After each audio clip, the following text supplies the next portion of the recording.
यहाँ पर मूवी के स्टार्ट में हम कुछ चोरों को देखते हैं जो कि दो एक्स को चुराने की कोशिश करते हैं। मूवी शुरू होती है और जो कि हमें एक जनरल और उसकी मलिका की लव स्टोरी के बारे में बताती है। वैसे तो हम देखते हैं कि ये नॉर्मल लव स्टोरी है जहाँ पर दोनों को मार दिया जाता है, लेकिन इस स्टोरी की सबसे बड़ी मिस्ट्री है 3 गोल्डन एग्स। पता चलता है कि शादी वाले दिन उस जनरल ने मलिका को 3 गोल्डन एग्स दिए थे, यहाँ पर जिनकी कीमत का अंदाजा लगाना बहुत मुश्किल है। सालों तक लगता था कि ये बस अफवाह है, लेकिन फिर कुछ टाइम के बाद लोगों ने 2 एग्स को ढूंढ लिया था, लेकिन तीसरा एग कहाँ है ये अभी भी एक मिस्ट्री है। लेकिन उन 2 एग्स में से एक एग को मार्केट में बेच दिया गया और दूसरा एक म्यूजियम में है। आगे हम एक आदमी को नकली गोल्डन एग बनाते हुए देखते हैं और फिर नेक्स्ट सीन में हम देखते हैं कि एफबीआई की टीम म्यूजियम में आई है जहाँ वो गोल्डन एग रखा हुआ है और उन्हें एफबीआई की टीम को लीड कर रहे होते हैं 2 ऑफिसर। यहाँ पर हम जॉन और उनकी पार्टनर को देखते हैं और यहाँ पर उनके पार्टनर म्यूजियम के मैनेजर को फौरन म्यूजियम खाली करने का कहती है, क्योंकि उन लोगों की इन्फॉर्मेशन के मुताबिक चोर उस एग को यहाँ से चुराने वाला है जो कि इस म्यूजियम में रखा हुआ है।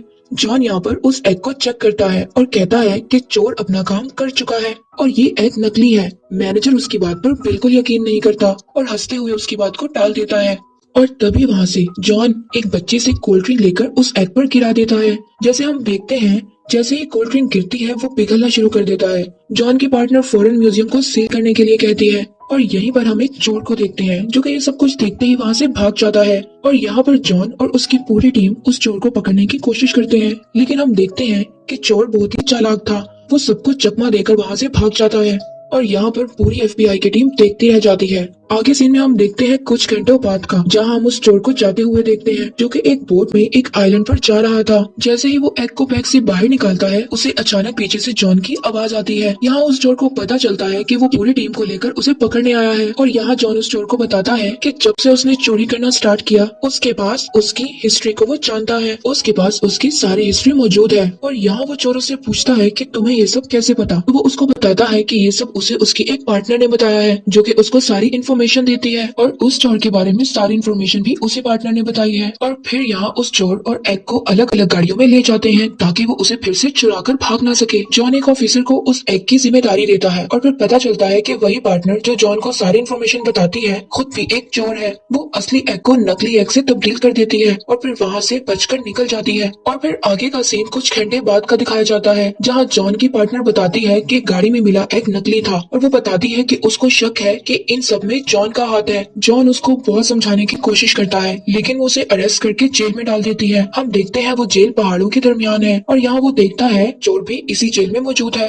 वो चोर जॉन को देखकर बहुत खुश होता है और आगे वो चोर उस जॉन को बताता है कि इजिप्ट के एक बिलियनर ने एक शर्त रखी है कि वो अपनी बेटी की शादी में 3 गोल्डन एग्स गिफ्ट करना चाहता था और जो भी ये काम करेगा वो उसे हैवी अमाउंट देगा। ये सुनकर जॉन उसे तीसरे एग के बारे में पूछता है क्योंकि कोई भी उस तीसरे एग के बारे में नहीं जानता था। वो चोर उसको कहता है कि फिलहाल वो अभी दूसरे एग के बारे में सोच रहा है जो कि एक आर्म डीलर के पास है और उसे एक विला में बनाए हुए एक वॉल में रखा हुआ है और वो उसे बताता है कि पार्टी करने का बहुत शौक है और जल्दी उसके विला में ग्रैंड पार्टी है, लेकिन इस पार्टी में सब लोग मास्क लगा कर आते हैं और कोई भी शख्स यहाँ पर अपना चेहरा नहीं दिखाता। तभी वो चोर सबको बताता है कि जॉन एक पुलिस ऑफिसर है और यहीं पर एक कैदी उससे लड़ना शुरू कर देता है और यहाँ पर जेल ऑफिसर उनको लड़ते देखकर उनको रोकने आते हैं और फिर इनको अपने अपने सेल में भेज देते हैं। यहाँ एक ऑफिसर आता है और बताता है कि कैप्टन उनसे मिलना चाहती है और यहाँ उनका सामना उसी लड़के से होता है जो कि जॉन की पार्टनर थी, जो जॉन को सारी इन्फॉर्मेशन देती थी, जो उनको फंसाने के लिए उनसे सॉरी करती है और बताती है वो यहाँ उसे तीसरे एग के लिए आई है जिसका पता सिर्फ वो चोर जानता है, जो उसे एक ऑफर देती है कि अगर वो उसे तीसरे एग तक ले जाए तो वो उसे जेल से निकाल सकती है और साथ ही 10% का शेयर देने का भी बोलती है। लेकिन वो चोर उनको मना कर देता है और पेशअप उनको वहीं छोड़कर चली जाती है। आगे जॉन उस चोर को बताता है कि वो उसे पकड़कर खुद को बेगुनाह साबित करना चाहता है और वो उससे कहता है कि अगर तुम मेरा साथ दो तो दोनों का मकसद पूरा हो सकता है। रात को जॉन उस चोर को उस पार्टी के बारे में याद दिलाता है, उन्हें यहाँ से निकलने के लिए जल्दी कुछ प्लान करना होगा। अगले ही दिन वो चोर जॉन को प्लान के बारे में बताता है जो कि एक सिंपल सा प्रोसेस है।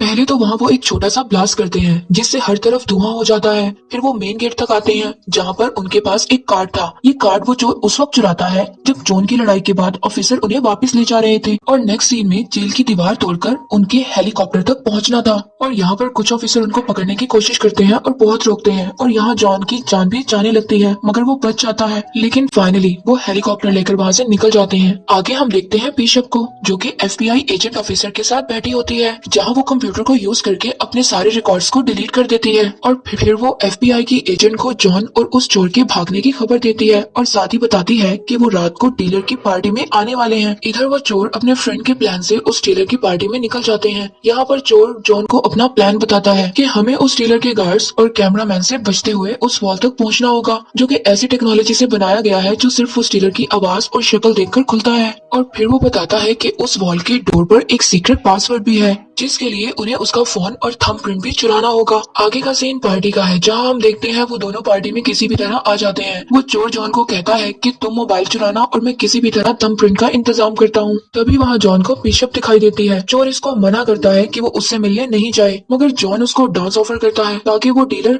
जेलस फील करे और इधर आ जाए और फिर ये उसका फोन चुरा ले। और होता यही है, और जॉन चालाकी से उसका फोन चुरा लेता है और पता चलता है कि वो चोर भी उसका थंबप्रिंट लेने में कामयाब हो गया था। फिर वो गार्ड से बचते हुए उस डीलर के बेडरूम में आते हैं और उसके फोन और थंबप्रिंट की मदद से उस डोर को खोल लेते हैं। इससे पहले वो अंदर आ जाए, उन्हें पकड़ने FBI की एजेंट आ जाती है, लेकिन जॉन उस FBI की एजेंट को धक्का देकर उस चोर के साथ अंदर चला जाता है। यहाँ उन्हें वो एक्ट दिखाई देता है और साथ ही बिशप भी दिखाई देती है, जो कि पहले ही वहाँ मौजूद थी। फिर उनके बीच एक लड़ाई शुरू होती है, जहाँ ये दोनों बिशप का मुकाबला नहीं कर सकते। वो इन्हें पकड़ लेती है। तभी वो डीलर अपने गार्ड्स के साथ आ जाता है और फिर यहाँ पता चलता है कि बिशप उसके साथ मिलकर काम कर रही थी और ये सब उनका प्लान था उन्हें यहाँ पर लाने का। अब वो इन्हें एक सीक्रेट जगह ले जाते हैं और यहाँ बिशप उस चोर से कहती है कि अगर वो उसे तीसरे एक्ट की लोकेशन बताएगा तो वो उनको छोड़ देगी, और अगर वो तीसरे एक्ट की लोकेशन नहीं बताएगा तो वो जॉन को टॉर्चर करेगी। यहाँ बिशप जॉन को करंट लगाती है और दोनों उसको बहुत टॉर्चर करते हैं। ये देखकर वो चोर उसको तीसरे एक्ट की लोकेशन का बता देता है और वो बताता है जो कि एक सहरा में है।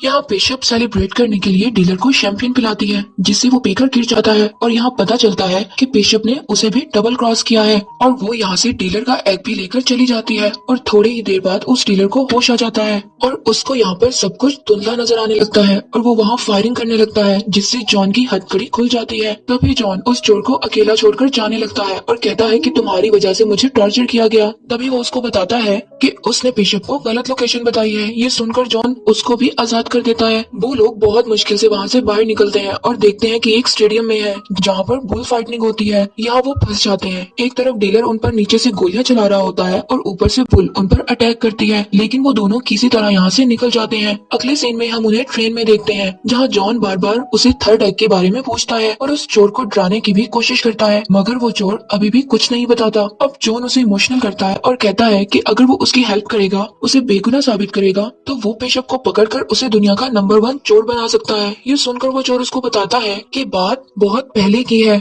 जहाँ हिटलर के एक खास आदमी को एग के बारे में पता चल गया था। वो अपना सारा सामान लेकर किसी दूसरे शहर चला जाता है एक बोट के जरिए, जिसमें तकरीबन 100 टन के करीब सामान था। बहुत से लोग उसे उस खजाने के लिए ढूंढते रहे थे, जिसमें वो बताता है कि उसमें उसके डैड भी थे। उनके मरने के बाद वो चोर उसको बताता है कि उनके ट्रॉल से एक घड़ी मिली थी, जो कि वो एक ऑक्शन से लाए थे। ये असल में उस आदमी की वॉच थी, जिसमें उसको पता चला कि तीसरा एग कहीं दूर जंगलों में छुपा है। वो दोनों भी वहाँ पहुँच जाते हैं और घड़ी की मदद से एक सीक्रेट होल को ढूंढ लेते हैं। वो चोर अपने डैड की घड़ी से उसका दरवाजा खोलता है और वहाँ काफी कीमती चीजों को देखते हैं और वहाँ वो कुछ एंटीक कार को भी देखते हैं और वहीं वो उन्हें एग भी दिखाई दे देता है। इससे पहले वो उन्हें लेकर जाते बिशप एक बार फिर उधर आ जाती है। वो उन्हें बताती है कि उसको उस पर शक था, इसलिए वो उनका पीछा करते हुए वहाँ तक आ जाती है। फिर वो उनसे एग देने को कहती है और तभी FBI की एजेंट पूरी टीम को लेकर वहाँ आ जाती है। उससे बचने के लिए वहाँ पर मौजूद एंटीक कार में तीनों भाग जाते हैं और FBI की टीम भी पुरानी गाड़ियों से उनका पीछा करती है। एक लंबे होल के बाद वो एक वाटरफॉल से बाहर निकलते हैं और FBI की टीम पीछे रह जाती है। वहीं चोर बिशप का मजाक उड़ाता है कि उसके जेल जाने के बाद वही दुनिया का नंबर 1 चोर होगा। वो जॉन से उसे अरेस्ट करने का कहती है। तभी उसे वहाँ एक और शौक लगता है कि जॉन और बिशप शुरू से मिलकर काम कर रहे थे और ये उन दोनों ने सारा प्लान बनाया है ताकि वो इससे तीसरे एग की लोकेशन जान सके। यहाँ जॉन उस चोर को बताता है कि उसके डैड भी एक चोर थे, वो भी एक बड़ा चोर बनना चाहता था। फिर वो उस चोर को वहाँ बांधकर वहाँ से चले जाते हैं। आगे सीन शिफ्ट होता है और हम देखते हैं उस बिलियनर्स की बेटी की शादी। वो तीनों एक्स पहली बार एक साथ लाए जाते हैं। इसे देखकर वो बड़ी खुश हो जाती है और फिर हम यहाँ जॉन और बिशप को देखते हैं। उन्हें इन एक्स के बदले काफी ज्यादा हैवी अमाउंट मिलती है और वही वो एजेंट एफबीआई की टीम के साथ आती है और उस बिलियनर्स को चोरी का सामान खरीदने के जुर्म में अरेस्ट कर लेती है और वो दोनों ये सब कुछ देखकर वहाँ से निकल जाते हैं। आगे हम 6 महीने बाद देखते हैं जॉन और बिशप को एक बोट पर एंजॉय करते हुए। तभी वो चोर उधर आ जाता है और वो दोनों उसे देखकर हैरान हो जाते हैं। वो उनको बताता है कि एफबीआई की टीम ने मुझे अरेस्ट कर लिया था और वो दोबारा मुझे वहाँ जेल भेज रहे थे, मगर मैं वहाँ से भागकर निकल आया और इधर आ गया। आगे वो बताता है कि मैंने उस एफबीआई की एजेंट को हैवी अमाउंट की लोकेशन दे दी है, अब तुम मेरी तरह बिल्कुल खाली हाथ हो। फिर वो उन्हें कहता है कि मेरे पास एक और प्लान है जिस पर तुम्हें मेरे साथ मिलकर काम करना होगा। अगर तुम ऐसा नहीं करते तो वो एफबीआई की एजेंट तुम्हें अरेस्ट कर लेगी। जॉन पहले मना कर देता है लेकिन फिर दोनों मान जाते हैं और उस एजेंट के आने से पहले वो वहाँ से निकल जाते हैं। आगे हम उन्हें दूसरे शहर में देखते हैं जहाँ वो नई चोरी के लिए तैयारी कर रहे थे और यहीं पर मूवी एंड हो जाती है।